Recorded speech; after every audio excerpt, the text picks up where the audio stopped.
And now we can go in 5, 4, 3, 2. What's up, y'all? It's your girl, Erica Mason, and I got an amazing guest with me today. A lot of you guys have just been asking me a ton of questions that, honestly, I feel like I ain't really giving a lot of answers to publicly. And so I wanted to kind of have this series for the Soul series so that we can kind of chop down to the nitty gritty of like the stories behind the songs that are so emotional. But first, definitely want you to introduce yourself, let people know who you are. You feel me? Sure. So my name is Kenya Simmons. I am a personal trainer / life / self coach here in Atlanta, Georgia. Facts. And I'm honored to be here.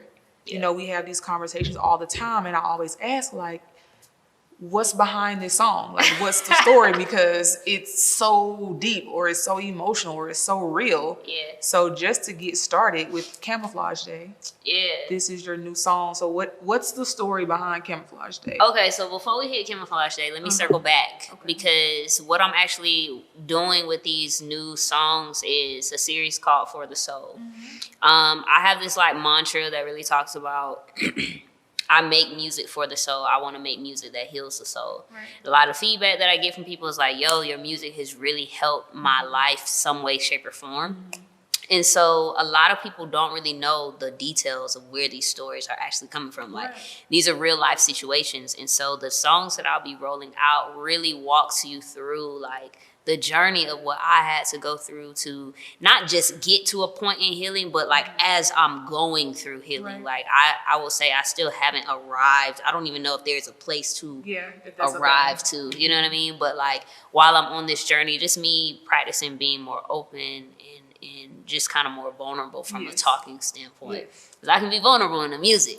But I don't want to talk about it. Yeah, so Camouflage Day actually stems from one of probably the biggest struggles that I had, which is people pleasing, right? So I feel like there's two sides of it, because I have had those friendships where somebody has switched it up on me, but then I've also been that person that I have switched up, you know what I'm saying? Or I have put on a mask to be whatever somebody else needed me to be in order to kind of fit into a mold or a frame or a shape, ultimately to be accepted. And so it talks about like the song goes, you done switched it up on the real one. Why am I not surprised? Why are you feeling the pressure to fit in? Is that the lyrics? I don't even know. You know, I'll never know my lyrics, but something along that line. So from the caveat of like having that friend where I felt like, dang man, like we were cool. And now all of a sudden, like you get around this new group of people, or maybe your old group of people, the people who know the version of you that you have turned into, and I haven't had that encounter, you know, so I'm feeling like, what's up? Like, this is weird. But then also on the flip side, like me walking into a room and being challenged with sticking to my truth, whether I would just like, I guess, conform to other people, and especially if it was the majority, right? Like if I'm the minority in the group, a lot of times I would find myself like conforming to what the majority is doing, even if it was adverse to who I was as a person, which was very damaging.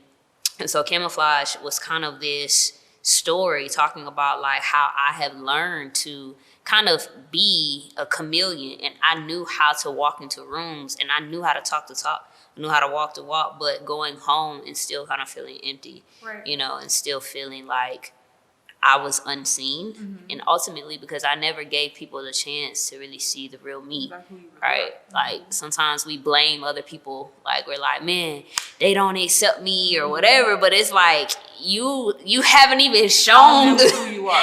Facts. So that's So being able to acknowledge I have struggled or have challenges with people pleasing, what do you feel like got you to that point? Or where's the root of your people pleasing?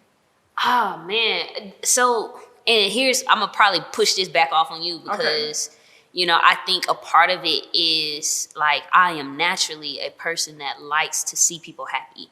You know what I mean? Like, and I don't know if that's because of my sons or whatever. That's why I was like, I'll put that back on you. You know what I mean? But like, I as an entertainer, right? Like as a person who and my sign is a Leo. Like, I like to make people Yes. smile. I like to make them happy, right? So there's always been a naturalness that I've had, but then where it has gotten unhealthy, I think the root of that, where I have denied myself Yes. to try to make other people happy, Right. I think that just comes from really being, I think, withholding or having things withheld from me as a child. Like, I don't feel like, and it's not to knock on any of my parents or anything like that, but it's more so just like, you know, I felt like a lot of times I had to fit a certain mold as a kid, Right. because I had a lot of pressure. Like, I was an all A student. Like, I was a star athlete. I was the first Black valedictorian of my school, of my county. So it was a lot of pressure yeah. on me to have to fit into this mold, right? And like, it almost felt like if I didn't do these things, there were dire consequences of maybe not getting the future that I wanted as a kid, not getting the acceptance in the groups that I wanted to be a part of, because I was also bullied. Like, I was just a different kid, you know what I'm saying? And so like, I had learned really easy, or really early on, is like, figure out how to like flip the mold a little bit, figure out how to talk the talk, figure out how to like be cool, figure out how to be aggressive but not too aggressive, you know what I'm saying? Figure out how to be a salesman and know how to kind of maneuver so that you don't get bullied anymore, or so that like you can get the applause and the praise from the people that ultimately were my authority figures, whether my parents or my teachers or whoever. Okay. I can understand that, because I feel like, just we're conditioned from when we're kids to almost perform. It's very odd, because you're a performer, you're an artist. So performing is a thing that you've known for a very long time. So where did you start to create the separation? Like, I am a performer, I am an artist, I've had these struggles in my past. Where are we drawing the separation between the performer and Erica, and starting to reconcile like the lack of boundaries around wanting to see people happy? All right, so I would definitely say it wasn't until I got older, like, Older, what do you mean? as in after college, as I'm an adult, like, because so much of what I did was tied into who I was. Like, I made that association. My behaviors and my performance was tied into my worth, into who I was as a person. And so it wasn't until like I started to fail in the things that like I was performing in that I literally had to unravel my worth from that, because it was taking me down a terrible path. No, for real. So that was the moment for me, because like I'll put it like this, like, I'm very good at a lot of things, and it's not to like toot my own horn or whatever, but like, when you're a person that you work hard or whatever and you learn how to do things, like, things just sometimes come to you. But when they don't come to you, it's a struggle. It's a struggle, especially when you tie that to who you are. A sense of self-worth. So that's how it started for me, and then it just kind of, as it began to unravel, as I began to get into those like darker places of, that's where I really started to understand or experience depression, experience like anxiety, because I was so tied into, well, if a certain number of people don't come out to a show, or if I don't perform this way at work, then this is not indicative just of an isolated scenario. This is indicative of who I am as a person, and then that just made the failure so much more insurmountable. Like, it was just overwhelming. So yeah, I hope that answered your question. I feel like you interviewing me, and I'm trying to like. I am. You jumped out the gate with these questions. We're here to talk about you, but I think that you made such a huge point, because if I talk about my own experience, where I have dealt with people who I felt like lacked serious boundaries and were confronting people pleasing, was that really deep rooted sense of who I am and what I can do. Yeah. And I remember telling someone that I'm more concerned about who you are and not what you can do. And I think it was so disrupting for them, because they didn't have a clear sense of who they were. They were more concerned, or like I said, they're defined by what they can do. And then when you put someone in a position where they have to face and say, well, who are you? Yeah. If we sit what you can do for me to the side, who are you as a person? It's very hard for a lot of people to see that. So what was your experience like separating the two, what I can do versus who I am? What was your image, or what did you see when you created that separation? I didn't like what I saw. And that's the honest to God truth. Because for me, the performance, the accolades, the applause made me feel big. Yes. It made me feel good. Yes. You know what I'm saying? And you remove that. Then I remember just thinking, who am I? Like, what value do I have without this external validation? Right. And I struggled because I didn't understand that validation and stuff should come from within. Yes. So I struggled with liking myself because, again, now I'm stripped of these things and I have this blank canvas. Yes. I have no idea what to paint on this canvas. And I don't like blank canvases. Like, some people would look at that like this is a moment of for inspiration or to create something new. I looked at it like lack. I looked at it like this is bare scarcity. You know what I mean? And I immediately wanted to paint my canvas with other things, right? And try to use other skill sets and other relationships, other people to make these strokes on my canvas versus empowering myself, you know what I'm saying, to create my own picture, right? But like, so it took what that looked like outside of the metaphor was a lot of toxic relationships. You know what I'm saying? Being in situationships where I had given myself to people and begging for validation, begging for someone to honestly love me. Like, some of my most lowest times was literally where I'm begging somebody and with tears in my eyes, just like, please just see me and love me. You know what I'm saying? And I was putting the burden on them when ultimately what I really was looking for was for me to be able to do that, which is why I always say, like, you cannot expect for somebody else to give you what you can't, like, give yourself. You know what I'm saying? Like, that's an immense amount of pressure. And I almost feel like now, as I'm growing through this, it's like, it's almost unfair to expect somebody else to give you this validation, to give you this affirmation, and to tell you who you are. You know what I'm saying? Just that alone. But then also, you haven't even done that yourself. So how do you hold somebody else to a standard that you can't even meet? You feel me? So, yeah, it was a rocky road. And ultimately, I had to face myself in the mirror. And I realized that I didn't like what I saw. So, yeah, it took some work with understanding grace, giving myself grace. It took a lot of crying. It took a lot of, like, recognizing and acknowledging, like, this is who I am, and then also being able to look at my blank canvas and find beauty. Specifics. Let me know recording It's this. gonna be true. Okay, cool. Because you don't want to put your exes out there? No. You think I would do that? Yes. Wow. I would never. Not that transparent. I believe in personal intimacy, okay? You don't tell everybody all your business. But I did have a question. So you mentioned a blank canvas. Yeah. Can you recall, like, that first stroke? Like, what that was like? Or after some time, did you still look at, like, a blank canvas, or did it change to something else? Yeah, I think it's the latter. Like, I think that I was making strokes without me even realizing it. You know what I'm saying? And what those strokes were was learning to say no. You know what I'm saying? That's just one stroke. Yeah. You know what I mean? And I'm still looking like this blank canvas, but no, like, there's a kind of form or shape that's happening. The more I'm saying no, or, you know, taking time to, like, take 5 minutes out of the day and just being quiet. You know what I'm saying? That's another stroke that I probably would not have considered, like, you know, a stroke. Yeah. So, yeah, it definitely was, I think, the awakening moment for me.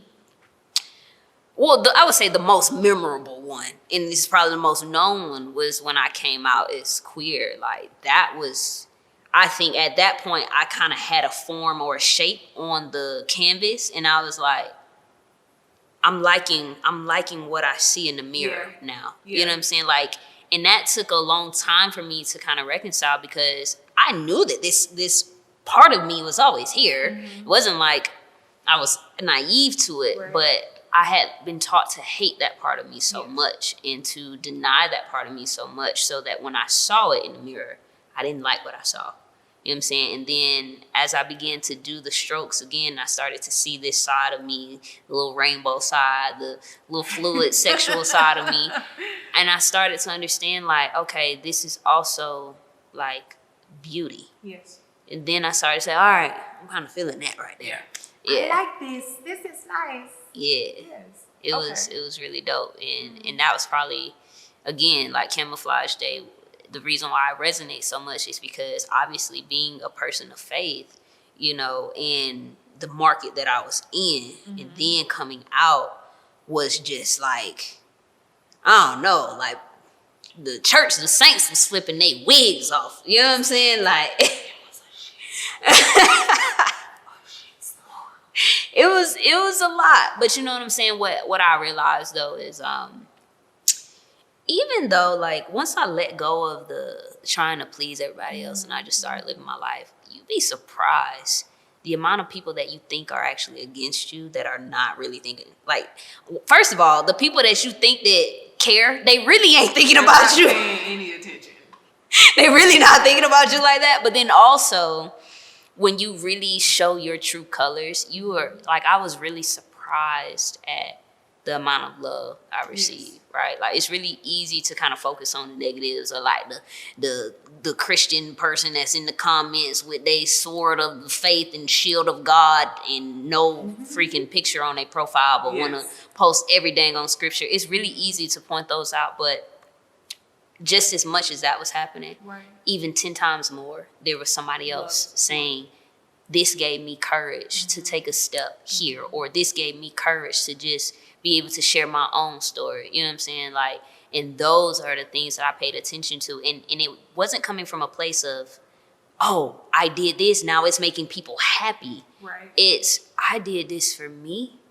And the benefit, the byproduct of it is that you guys get to benefit in however way that this is impacting you. But ultimately, regardless of whether people are going to like it or not, I had to come out for myself, so I did it. So I have a question, because it's one thing to talk about our journey and being on the other side of the tunnel. And I feel like with your audience, just understanding them and looking through their comments and what they're saying and what they're asking from you, I feel like a lot of them are still on the dark side. They haven't come to the light yet. So what would you say to them, especially as it pertains to the ones who wear masks, who aren't courageous enough to show up and be themselves, the people who may be queer, who don't have the courage to be expressive or own that part of themselves and be transparent about it?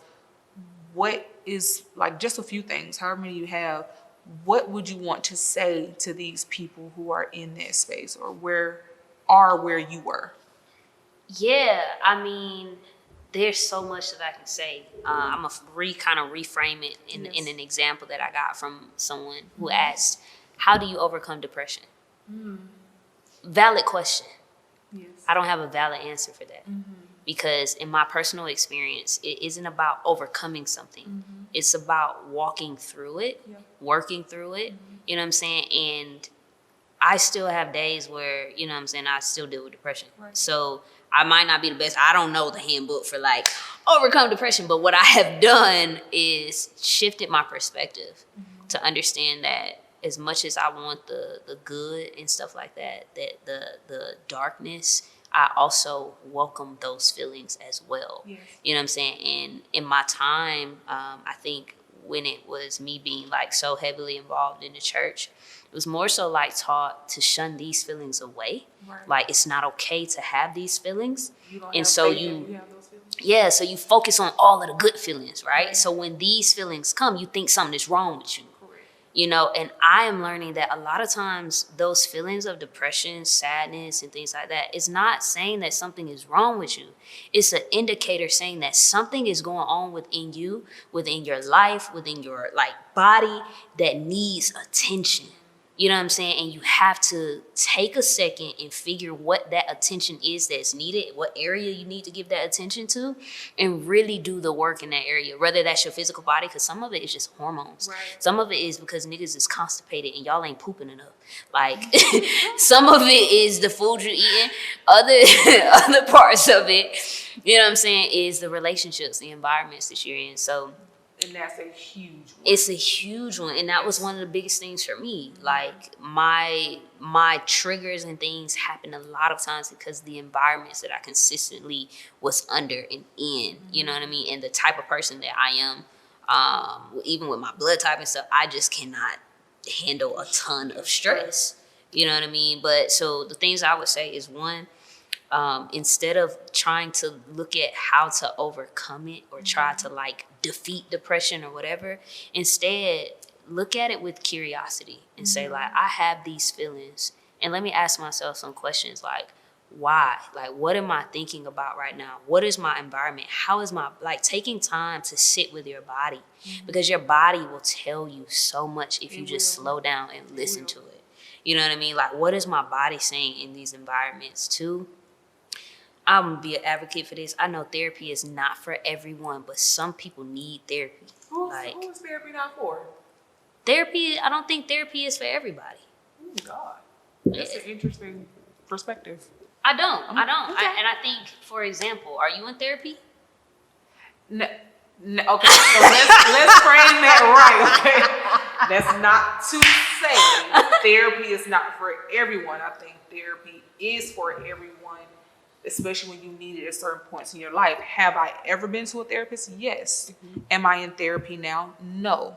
But I know when I need to So make the call. Let me rephrase how I'm saying this. Okay, well, reframe it, because me and friends over here like, what's going on? What I'm saying is that, like, I think opening up, talking about things, and asking yourself the necessary questions, having the same type of tools and resources that therapy gives you are necessary for everyone. Correct. How you go about getting those resources doesn't always have to be in the conventional way of, let me sign up with a therapist and pay this money or whatever. Like, for some people, it just looks differently. Yes. But those resources, the toolboxes that you get in therapy, yes. Therapeutic spaces Correct. is for everyone. I don't think that the traditional route is for everybody, and that's okay. You know what I mean? And so that's more so what I mean. But at least having those tools in your box, you know what I'm saying? Then the number 3 is, some of us are addicted to our pain.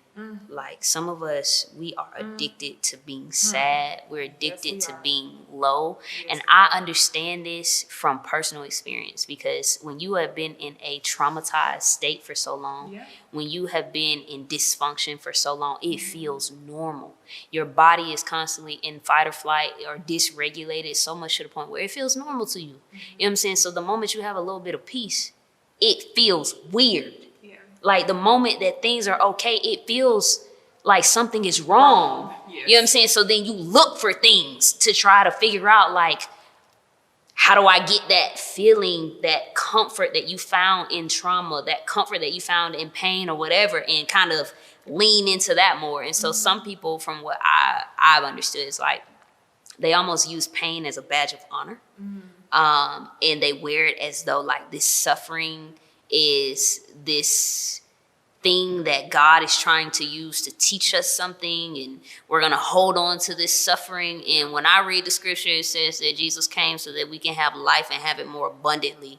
You know what I mean? That, like, I'm not saying that you don't have to go through things and that you shouldn't feel certain. Pain is inevitable. It's a part of the human experience. It's when we have the expectation that we should not have pain, that's when things get dangerous. You know what I mean? Meaning that sometimes we expect, like, oh, I don't want to ever feel pain. I'm just trying to overcome this so I don't have to feel pain. Well, the truth is that you're going to feel pain from time to time. That's a part of your experience. But it's when you hold on to that pain, you don't let it go. Like, a lot of us aren't even in the same traumas that happened to us 10 years ago, but we're still living in 10 years ago.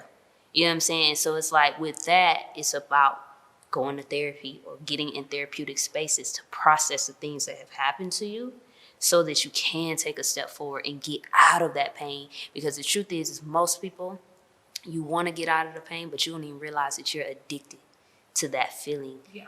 That whatever that, what is it? The hormone, whatever that releases. What is it, dopamine? I don't know what it is. I don't know either because I'm not a scientist, but it absolutely messes with you hormonally in your brain and your. I'm not even gonna say it because I'm not a scientist, but it definitely messes with our actual bodies physiologically. We respond in a way to these experiences, and this is why we oftentimes find ourselves.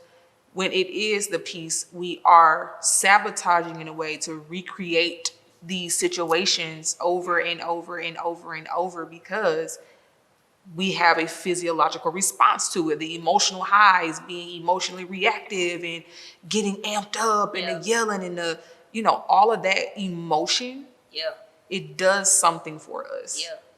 Yeah, no, I have literally experienced that. And it's the strangest thing. It really is. Has that been you? Where you felt like you've been addicted to the lows? Yeah. We got 8 minutes. But yeah. Okay. Definitely. Well, wrap us up. Make it succinct in 120 seconds. All right. In this moment, yes, I definitely have been addicted to the high highs and low lows. Again, being a person that I think I struggled with depression, honestly, my entire life. Like, so I know what high highs and low lows look and feel like. Yeah. And because it has been such a normal thing to me, I didn't even realize that the addiction was there to like have to have some external stimuli. And what helped me to realize that this was an issue for me is when I finally experienced peace. Right. When nothing, no highs, no lows, it's just here. Yeah. I didn't know what to do. I mean, I'm freaking out. Like, I'm having moments where I want to cry because I don't even know how to process just not being overly stimulated. You know what I mean?